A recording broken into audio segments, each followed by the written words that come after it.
Today's episode is unlike anything we've ever covered. My guest is Emma Turner, and for the first time, she's ready to tell her story. A story of abduction, survival, and an escape that defied all odds. Emma, thank you for being here. Thank you for having me, Jack. It's not easy to talk about, but I want people to hear it, to know it can happen anywhere. Let's go back. You were 17 when you were taken. Can you tell us what happened that day? It was late October, chilly but sunny. I was walking home from a friend's house just a few blocks away.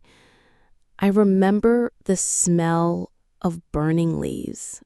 And then this man, average build, maybe in his 40s, pulled up in a green van. He asked for directions. I leaned slightly closer, and that's when it all went black. I think he used something on a cloth. I don't remember getting in.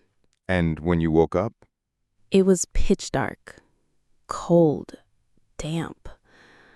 I was on a mattress, underground.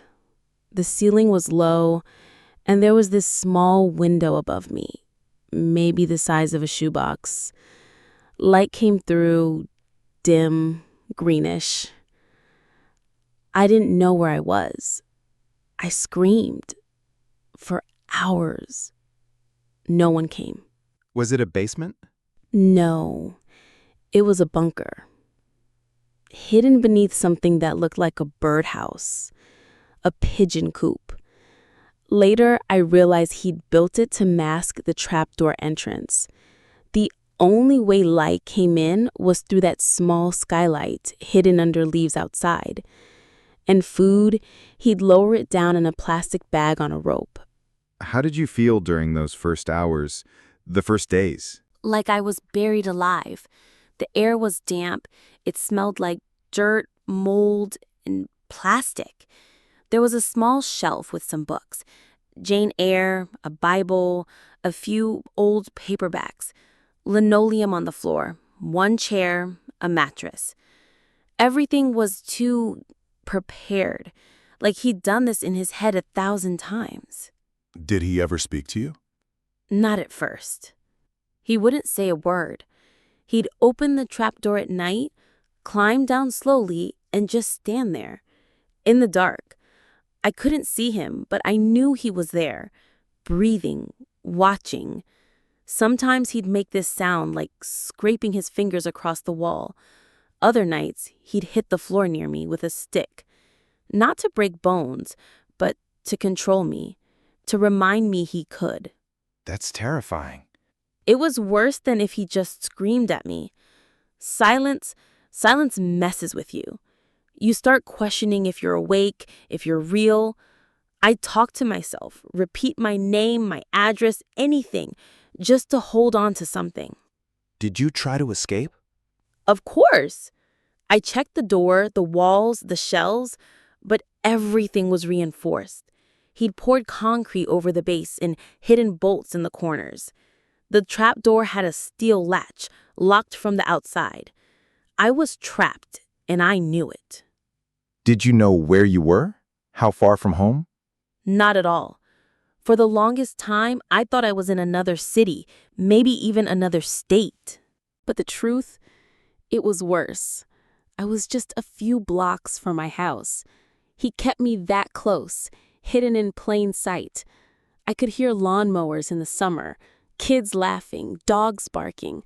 Life was happening just above me, and no one had a clue. Did he ever mention your family? No, never. He never talked about the outside world. But I overheard his radio once. It played a report about a missing girl. My name. I just froze. That was when I realized they were still looking. Or at least they had been. Did he ever hurt you? Not in the way people expect. He never assaulted me. But he loved fear. He fed on it. He'd sneak in and stand silently over me in the dark for hours. Sometimes I wouldn't know he was there until I woke up and felt his breath. He once took my blanket in the dead of winter just to watch me shake. Another time, he gave me food and then made me watch as he poured it down the drain. It was all about control. How did you survive mentally?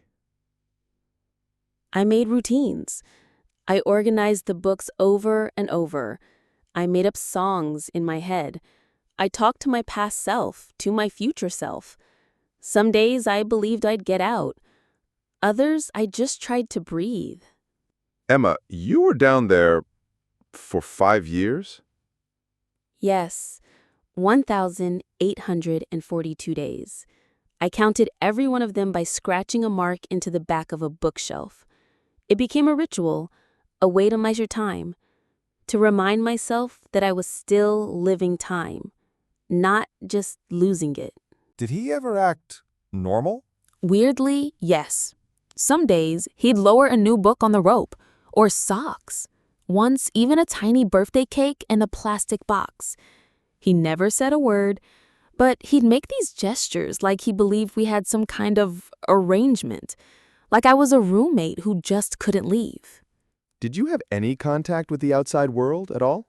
No, not even a radio after that first time. No clock, no calendar. The only connection I had was that sliver of daylight through the leaf-covered window. I'd watch it shift across the floor and try to guess the time of day. Sometimes it gave me hope. Other times, it made me want to scream. Was there a moment when you decided to fight? Yes. After year 3, something changed in me. I realized if I didn't act, if I just waited, I might die down there. He was getting older, weirder, less careful. I started watching him more closely, not just surviving, studying. That's when the escape plan started. Exactly. I knew I couldn't force the door, but I noticed that some nights when he brought food, he forgot to fully latch the trapdoor. And that's when I began to wait. Tell me about the night you escaped. It was early spring. I remember because I heard rain for the first time in months. He came late, maybe midnight. He looked tired, distracted. He dropped the bag of food faster than usual and didn't bolt the latch properly. I waited, listened for his steps to fade. Then I climbed up and pressed against the door. It moved. Were you afraid he'd come back? Terrified, I climbed out as quietly as I could, found myself in the pigeon coop. My heart was slamming in my chest. I was sure he'd hear it from inside. I opened the door and stepped out into a yard I didn't recognize. It was dark, wet, cold, but it was the open world. The first breath of air I took felt like lightning in my lungs. How close were you to home? 3 blocks. That's what broke me when I realized it. I'd been right there all those years. I sprinted barefoot down the street. No phone, no ID, just the clothes he gave me. I knocked on the door of a blue house. A woman answered. I collapsed on her porch. What happened after? Police came. At first, they didn't believe me. But then they found the bunker, found the books, the scratched wall, the mattress. They arrested him that night. And your family? My mom screamed when she saw me. My dad couldn't speak, just hugged me and shook. They had mourned me. The police told them I was probably dead. They even found my burned clothes in a field 2 years after I vanished.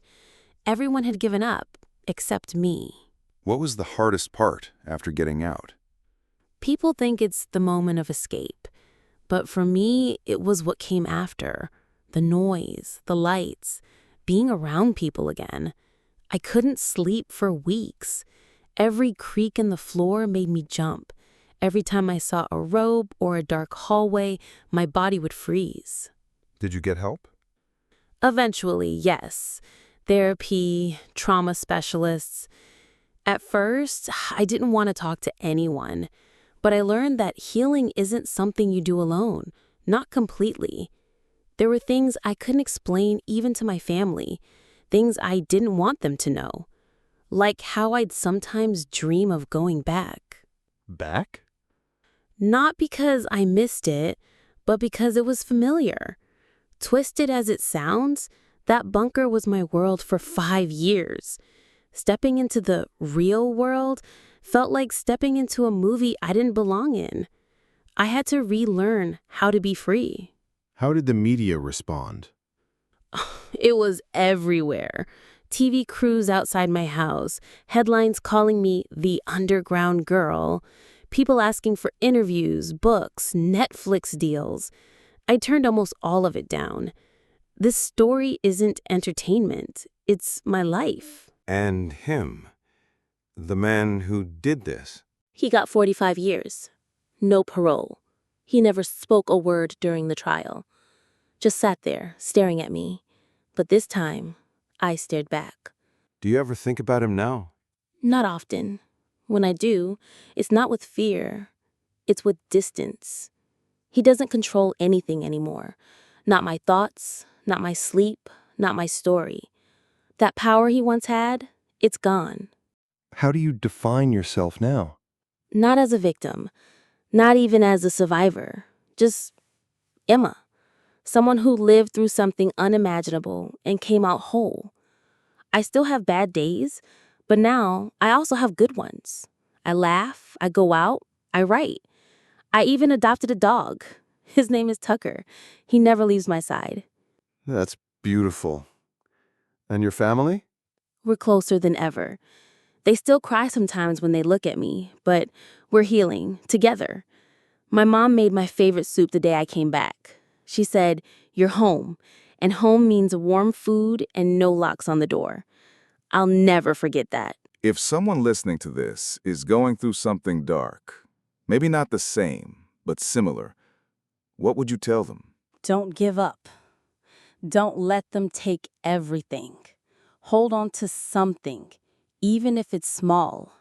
A word, a song, a piece of memory.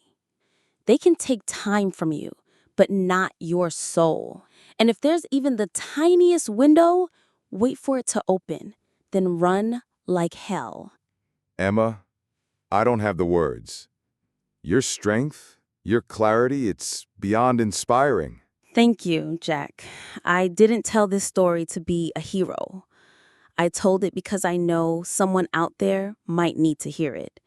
That it is possible to come back, to rebuild, no matter how deep the darkness is. And you did. You came back. You stared down hell and walked out stronger. I'm still walking. Every day. Some steps are heavy, but they're mine. That's all for today's episode. To our listeners, if Emma's story moved you, share it.